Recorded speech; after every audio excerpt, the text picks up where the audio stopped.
Hello and welcome to David Parker's Entertainment News. I'm David Parker, your host. Thank you for joining me.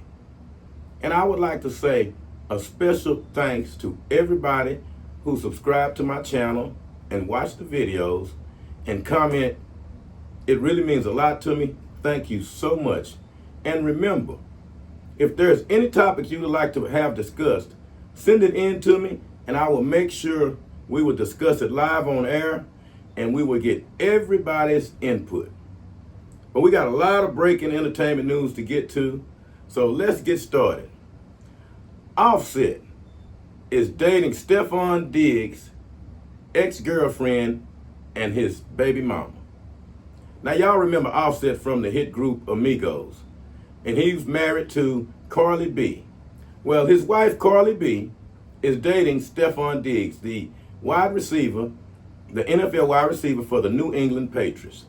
They have been spotted together on yachts, at parties, and they are living it up. And Offset is furious. So, according to Media Takeout and other outlets, Offset is now dating Sky Marling. I believe that's her name. And she is the girlfriend, ex-girlfriend of Stefon Diggs. Now, everybody is saying this is a revenge thing for him dating his wife, Carly B. And it's all over the internet. So what do y'all think about that? They were spotted at a club, and that's where all the rumors started. And they were together having a good time at the club. But they would not even be together if it wasn't for Stefon Diggs dating Carly B. So now we have a triangle relationship going on. Offset seems like he's trying to get back at his wife for dating NFL player, and she's trying to get back at her husband for dating Carly B. So let's see how that goes, because Carly B has made a lot of accusations about Offset. We know about all the infidelity, and I don't know if everybody knows, but according to media reports, Offset is a degenerate gambler. He is in debt to gamblers. He don't know how to control his drinking or gambling. And that was one of the things, along with the infidelity, that drove Carly B away. And these are accusations being thrown out there. So, and they are not divorced yet. They are in the process of getting divorced. And it seems like this is going to be very, very messy. In other news, we have the female rapper Doechii. She has a hit single out now called Anxiety. Well, she's all over Twitter, well, which is known as X now, and all over the social media with her new body makeover. She has supposedly went and got a BBL, which is known as a Brazilian butt lift, and other body enhancements. And she is happy. She's on the internet showing off her body. She's dancing, and her fans are loving her new look. She has filled out in all the places that she wanted to. And believe me, it is a total transformation. So I want everybody to go on the internet and take a look at Doechii and see how she's looking now. And see if you like her new look, because she definitely loves it. T.D. Jakes is in the news now. He sat down with an interview with Oprah Winfrey to clear the air about what's been going on with T.D. Jakes and all of those rumors. And with what's been going on with Puff Daddy and the rumors about their involvement at the parties, the freak-offs. Well, T.D. Jakes told Oprah Winfrey that he did attend a few Puff Daddy parties, but when he attended, he left 30 minutes after he got there. And he didn't see anything going on. He wasn't involved in anything. And remember, he has not been accused of any wrongdoing other than attending the party. And while he was talking about how he only stayed for 30 minutes, Oprah went on and admitted, yeah, I went to the party also, and I left after 30 minutes. Now, how convenient. It seems like all of these people who love Puff Daddy are now distancing themselves from him. They saying we just went to one of the most extravagant parties, and we only stayed 30 minutes. Now that is hard to believe. Now I don't know who they think believe that, but I sure don't. But that's the story they're telling. They did not do any wrongdoing. We did not stay for the after party.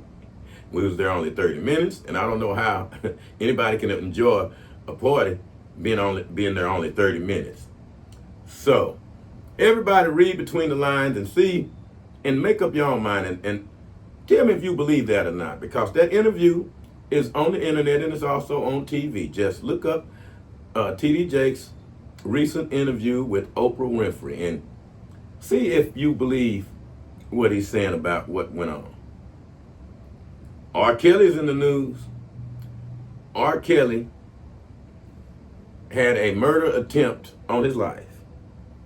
According to news reports, prison officials hired a inmate, someone affiliated with the Aryan Brotherhood, to take R. Kelly's life. 2 days after R. Kelly went public with that, he was moved to isolation, where he was subjected to living in a cell that had spiders. He was cut off from using his commissary, his food, his basic bathing privileges that he had. All was taken away from him because he went public with this plot that he said the prison officials had to take his life.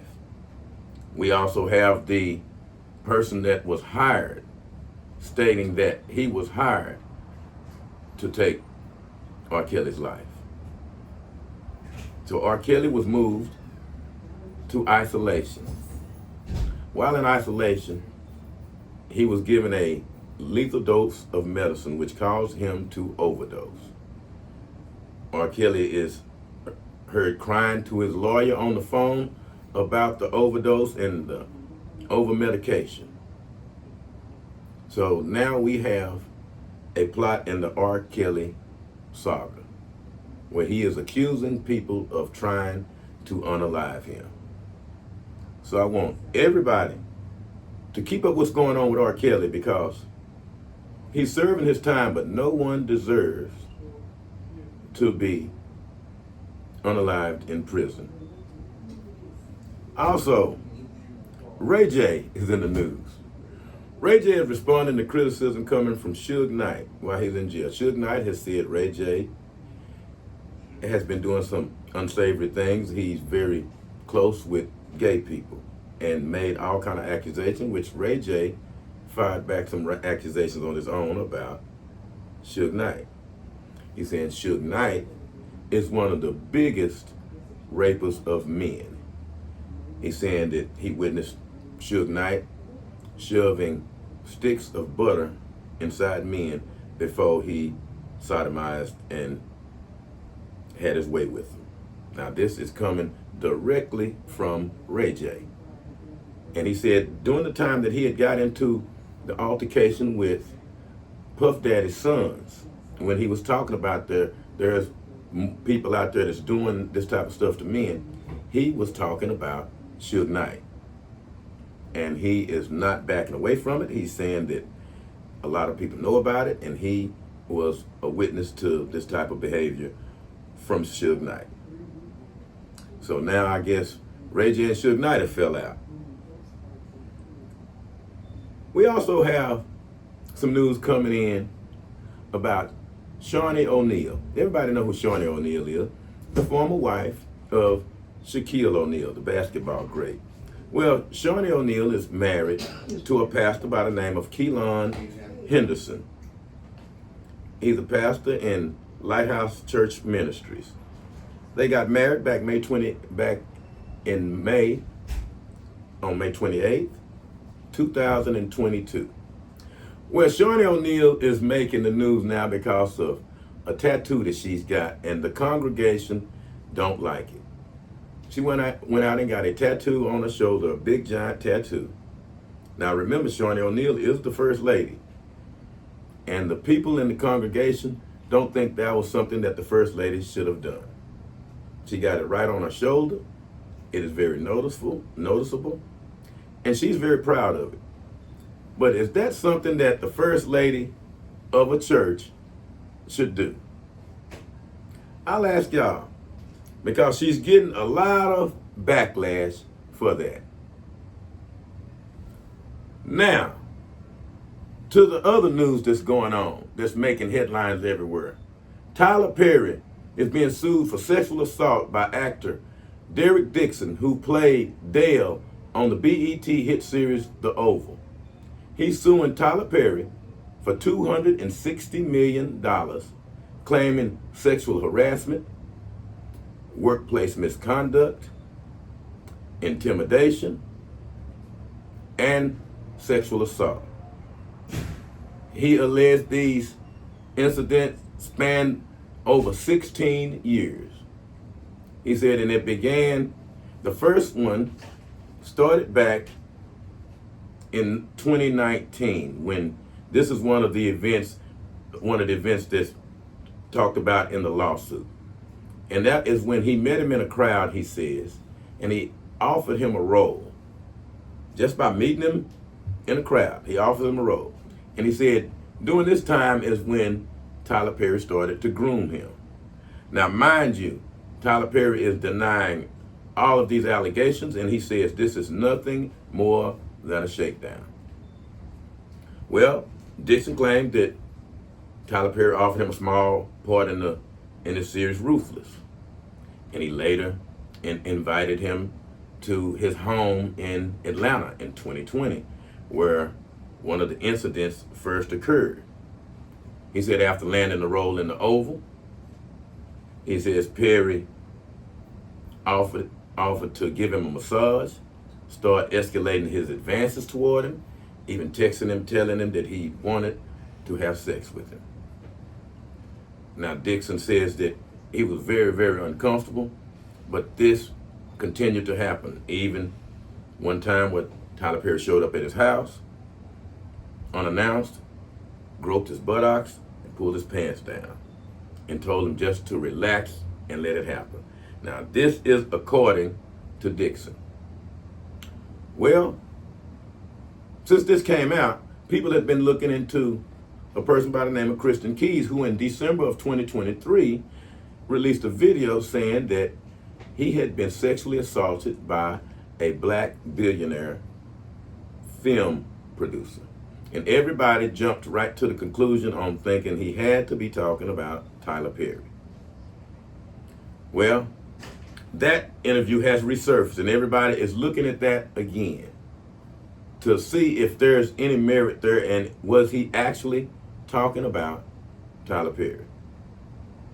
What Dixon also says that Tyler Perry had him play a role of a gay homeless clerk, and he said that Perry had him playing that role because that is what he desires. He desires someone who's dependent on him, who's loyal, and who is readily available. And he says when he don't get what he wants, he threatens to kill the character off of the series. And he makes those threats and hold it over their head. And he is saying that Tyler Perry had sexually assaulted him, had used his position as his boss to get him to do things that he did not want to do. And again, Tyler Perry has denied any wrongdoing, but we have a $260 million lawsuit that is ongoing. So I want everybody to keep an eye on what's going on in this Tyler Perry saga. We also have someone who has found himself in something similar to this. Everybody know who Fat Joe is. Fat Joe is a rapper from the Bronx, New York. He has hosted numerous BET Awards, and he is someone that is revered in the rap industry. Well, Fat Joe is now being sued for $20 million by his hype man, Terrence T.A. Dixon. And he is accusing Fat Joe of exploitation. He is accusing him of abuse, psychological manipulation, and violent intimidation. And he said this spanned over 15 years. Now, let's look into this. Dixon, he says he was forced into humiliating situations, including sex acts, under the threat of being left in foreign countries. He said that he would go overseas with Fat Joe, and when he wouldn't do what Fat Joe wanted, Fat Joe would threaten to leave him right where they was and would not bring him back to the States. And Terrence Dixon also is saying, and these are the most troubling allegations. Terrence T.A. Dixon is saying that Fat Joe sexually assaulted underage women, starting, and this was happening over a 15-year period. He says the one of the women who was sexually assaulted was a 15-year-old, a Dominican girl, who he and they called her Jane Doe number 1, a Dominican girl who Fat Joe paid her bills, held over the fact that he was paying her phone bill, her house note, and all the things that she needed. And she was only 15. The second one is a Caucasian female that was 16 years old also, who Fat Joe done the same things to. How he got them dependent on him, how he paid their bills, how he threatened to leave them different places if they didn't do what he wanted. And remember, we're talking about minors. Now the third one, Jane Doe number 3, was a Latino woman, and she was 15, going on 16. And it's supposedly a recording of her that has Fat Joe on it, where she, along with her 15-year-old cousin, is telling Fat Joe how inappropriate it is for him to be chasing after minors like he's doing. Now, this is according to media. Take out in other media outlets that they have a recording of Fat Joe doing this. Now, remember, Fat Joe is denying all of these allegations, but this is coming directly from his hype man, and his hype man, Terrence T.A. Dixon, says he has the names of these people, and there's also records of these different transactions going on.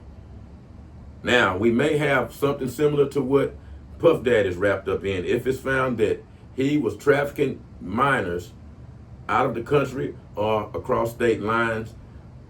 That is a serious, serious offense. So when Cat Williams talked about on the Club Shay Shay that there's going to be a lot of people that's going to have a lot of answering to do this year, now we see that we have Tyler Perry. He's answering questions now with a serious lawsuit about that type of workplace intimidation, using your position of power to get people to do what you want with the threat of exposing them, holding things over their head where they'll be dependent on you, and if you take it away from them, then they won't have nowhere to do, leaving them with no option but to capitulate and do what you say. Classic case of manipulation. This is going on with, now we have Fat Joe being accused of the same thing. So everything is happening, and I want to make sure I keep everybody up to date on what's going on, especially all the entertainment news, because it's ever changing. And remember, Puff Daddy trial, the prosecution is about to rest their case. And now we're going to have Puff Daddy putting on his defense. And we're hearing all kind of mixed signals on whether he's going to call this person, that person, or will he testify. We have a lot of people that want Puff Daddy to take the stand so we can hear exactly what he has to say about everything that's been going on. So thank you everybody for watching. Stay tuned, because I'm going to keep you up to date on all the breaking entertainment news. This is David for David Parker Entertainment News. Thank you for joining me.